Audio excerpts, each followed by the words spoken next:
finaalipaikka katkolla. Molemmat kääntyi selja. Ai kun veti kauheet tiltin sieltä selkää. Jannehan meni ihan liittanaksi sinne. Mutta hyppäsi sieltä hienon käännön ja veti aika hyvän kääntöpotku. Tilanne on aika tasan, aikaa vielä 30 sekuntia jäljellä. Katsotaan kumpi tässä saa pari osumaa, niin sitten alkaa olla kyllä aika saletissa. Vähän pitäisi mennä lähemmäs, mutta vähän liian kaukana toiseen, ettei osu tuolta etäisyydeltä. Kokeile sitä pari kertaa lähestymisnappia ja lyöntinappi perään, sitten tulee sellainen erikoishässäkkä. Nyt alkaa tilanne olla... No yrittäkää mennä lähemmäs, herra jästäs. 13 sekuntia enää jäljellä. Oi, nyt molemmat meni samaan aikaisesti ja nyt tulee... Ai, nyt meni muuten, taisi mennä Antti johtoon. Eikö Antti ollut punainen? Oliko se Janne? Mä oon ihan sekannut täällä koko ajan. Mutta aika loppuu nyt! Nyt katsotaan kumpi voitti niitä pylväät on niin tasan. Janne oli punainen ja Antti oli sininen ja... Sininen oli pikkasen parempi! Sininen meni finaaliin! Näin kävi! Eli siellä ilmeisesti, oliko se nyt sit loppujen lopuksi, kumpi se nyt oli? Oliko se Janne se sininen? Mitä? Oliko se Janne se sininen? Aivan. Mitä? En mä muista. Janne oli punainen ja Janne sai kuonoon, niinhän se oli. Niin. Antti oli sininen, kun tässä menee kaikki hommat ihan sekaisin koko ajan. Hohojakka, ei se auta muu kuin taas vähän kerätä itseänsä. Minä osaan tehdä tätä ohjelmaa, minä osaan. No niin, nyt se taas lähtee. Elikkä Antti sinne loppujen lopuksi meni sitten sinne finaaliin. Ja juustopäitä vastaan pelataan ja ei siellä on, niin alkaa kauhean mäiskin teitä vastaan, mutta me ei pelata tämmöistä mäiskintäpeliä kyllä. Eli siellä meillä pitäisi olla taas semmoista urheiluautista peliä, me heitetään keihästä. Joo.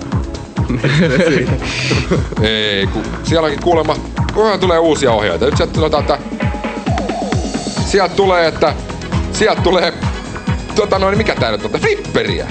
Aha. No nyt sieltä taas perutaan, että mä olin sittenkin oikeesti, se on keihäänheitto. Näinkö oli?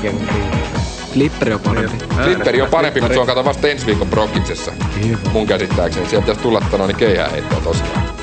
Elikkä homma menee sillä lailla, että tosta rupeataan paineleen nappia, niin kutosella otetaan vauhtia.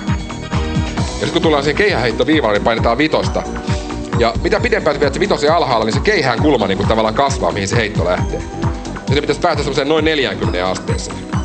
Tai 35 siihen välimaastoon. Ja sitten kun sen napin päästään irti, niin sit vasta heitto irtoaa niin kuin kädestä. Elikkä sitä vitosta pitää rupea painamaan hyvissä ajoin ennen sitä viivaa, muuten tulee yliastuttua. Meniks perille?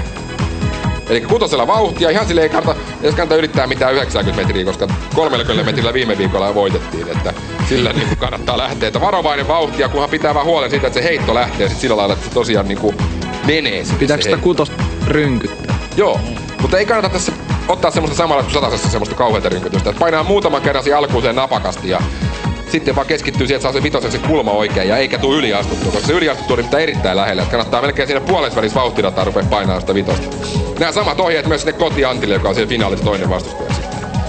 Eli tällä pohjalla ollaan. Eli nyt me pitäisi katsoa, kumpi viskaa keihään pitemmälle. Mehän ollaan keihääheittäjä kansaa suomalaisesti kyllä, että ne pitäisi niinku onnistua. Mitäs mieltä te ootte Seppo Rädystä? Ai tommoista. Mun mielestä se on nimittäin hyvä jätkä. On se vähän niinku epämiellyttävä välillä varmaan jollekin haastattelijoilla silleen, mutta kyllä se on niinku muuten niinku aika rete poika. Mut hei, siitä vähän lähdetään pelaamaan. Siinä me ollaan keihäheittoradan päässä, joku kiinalainen mies siinä nyt on ja nyt lähti aika käyntiin. Kutosta vaan rupeat painelemaan siitä. Kutosta vaan. Rohkeasti, juustopäät, hei. Minä? Siitä, joo. Kutosta. Nyt se ottaa vauhtia. Sitten vitoselle sormi jo. Vitonen! Yli astut, tämä varoitin kato. Aloita siellä ihan niinku reilusti. Toinen heitto. Ihan reilusti aloitat sitä sen vitosen painamisen suurin piirtein radan puolessa välissä jo. Nyt jo vitonen alas. Pääst irti. Just yli astuttu vielä. Ja kolmonen. Viimeinen ylös. Nyt pitäisi saada tulos, koska mä luulen nimittäin, että Antti on sen verran kova jätkä, että sieltä tulee tulos. Paina vitonen alas! Ja hänestä irti. No tuli jotain sentään. 26! Se tuli ihan anneton heitto. 26-52. Ja sitten voidaan sieltä Antti kehi. Oot sä Antti valmis? Ja sun pitäisi heittää kehi, että niin kuin näin, se yliastuminen on aika iso vaara tossa. Jos viime viikolla näin ohjelmaan, siellä oli sama juttu, että siellähän juostiin niinku... Mitä me pituushyppyä mentiin silloin, niin kyllähän juoksi 3 ensimmäistä hyppyä suoraan hiekalle, semmoista jalanjäljestä vaan chip siihen, ettei tullut kunnon hyppyä ollenkaan. Eli tässä on sama juttu nyt sitten, että kutosella vauhtia ja hyvin ajoissa vitosta ja kulma sinne 3-5-40 väliin, siitä se lähtee. Selvä, sitten ei mitään muuta kuin pannaan peli pyöriin ja katsotaan kuka tässä vie tän finaalin. 26 ja jotain, risat oli juustopäiden heitto. Paljon viimeksi oli? 33 muistaakseni voittaja heitti, mutta ne pääsi sehän reenaa vähän enemmän sitä heittämistä. Ne heitti 2 kertaa. Sitten lähtee siitä heitto. Antti, anna mennä vaan. 6 painille. Antti, noi. Sitten Vitonen. Vitonen! Liian myöhään! Ihan liian myöhään lähti. Second attempt. Uudestaan. 6 ensin sieltä ihan rauhallisesti rupeat painelee. Noi. Ja sitten Vitonen aikaisessa vaiheessa. Nyt jo varmaan. Nyt Vitonen! Ei! Kun meni yliastutuksi! Third attempt. 3. yritys, Antti. Nyt pitää tsemppaa, hei. 6 rupeat painelee. Nyt se lähti. Ja sitten Vitonen. Nyt! Päästi irti jo! Ei, meni yliastutuksi. Ai.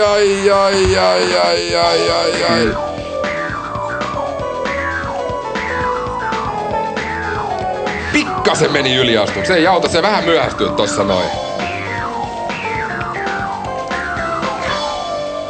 Oho, mitä sun Antti tuntuu? Olit se tosiaan vähän myöhässä Vitosen painamisessa? Kait. Olis pitänyt tossa kun juustopäät antaa vähän esimerkkiä 2 yliastutulla, mutta sulla meni pikkasen pitkäksi.